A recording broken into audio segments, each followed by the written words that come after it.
একটি মহিলা শরীরের মানুষের পরিচয় কি? কারো মা, কারো স্ত্রী, কারো বোন, কারো পিসি, কারো মাসি, এভাবেই যেন একটা নারীর পরিচয় তৈরি করা হয়। বলা হয় তিনি অমুকের স্ত্রী, অমুকের বোন, অমুকের মা। কিন্তু প্রশ্ন হলো, এর বাইরে কি তার নিজের কোনো পরিচয় নেই?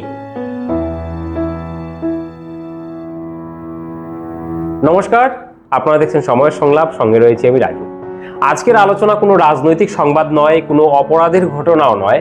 আজ আমরা কথা বলবো এমন একটি সামাজিক বাস্তবতা নিয়ে, যা প্রতিদিন আমাদের চোখের সামনে ঘটছে, অথচ আমরা খুব কমই সেটি নিয়ে প্রশ্ন তুলি। একটি মেয়ে যখন একটি পরিবারে জন্মগ্রহণ করে, তখন থেকেই তাকে একটি অসহনীয় বাক্যর মধ্যে বড় হতে হয়।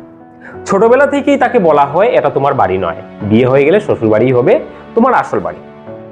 একবার ভাবুন তো, বা একবার ভেবে দেখুন তো, যে বাড়িতে তার জন্ম, যে উঠোনে সে হাঁটতে শিখেছে, যে ঘরে তার শৈশব কেটেছে, যে মানুষগুলোর ভালোবাসায় সে বড় হয়েছে, সেই বাড়িটাই নাকি তার নয়।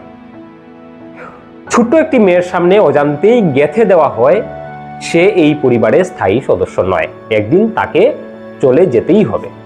অর্থাৎ জন্মের পর থেকেই তাকে এমন এক মানসিক প্রস্তুতির মধ্যে বড় করা হয়, যেখানে নিজের বলে কিছুই থাকার অনুভূতিটাই ধীরে ধীরে হারিয়ে যায়।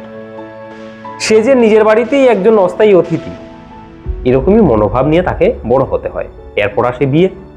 সমাজ বলে এবার শ্বশুর বাড়ি তার নিজের বাড়ি, কিন্তু বাস্তবতা কি তাই? সেখানে গিয়েও সেই বাড়িকে অনেক সময় ছেলের বাড়ি, স্বামীর বাড়ি, শ্বশুর বাড়ি বলেই পরিচয় দেওয়া হয়। সেই বাড়ির মালিকানা, পরিচয় কিংবা সামাজিক স্বীকৃতি সবকিছুই যেন অন্য কারো নামে। পরে আবার সেই বাড়ি পরিচিত হয় সন্তানদের বাড়ি হিসেবে। তাহলে প্রশ্ন থেকেই যায়, নারীর নিজের বাড়ি কোনটি? জন্মের বাড়ি তার নয়, বিয়ের পরের বাড়িও যেন পুরোপুরি তার নয়। জীবনের প্রতিটি ধাপে সে শুধু সম্পর্কের পরিচয়ে পরিচিত হয়ে থাকে। সে কারো মেয়ে, কারো স্ত্রী, কারো মা, কারো দিদা, কারো ঠাকুমা। কিন্তু একজন স্বাধীন মানুষ হিসেবে নিজের নাম ও নিজের পরিচয়ে তাকে কতজন মনে রাখে? একজন নারী কি শুধুই সম্পর্কের সমষ্টি, নাকি তিনি একজন পূর্ণাঙ্গ মানুষ, যার নিজস্ব পরিচয়, স্বপ্ন, ইচ্ছা, ব্যক্তিত্ব এবং অস্তিত্ব রয়েছে? সমাজ যখন একজন পুরুষকে তার নিজের পরিচয়ে চিনতে শেখে, তখন একজন নারীর পরিচয়ের আগে কেন সবসময় অন্য কারো নাম জুড়ে দেওয়া হয় বা দিতে হয়? এই প্রশ্ন কোনো পরিবারকে দোষী করার জন্য নয়।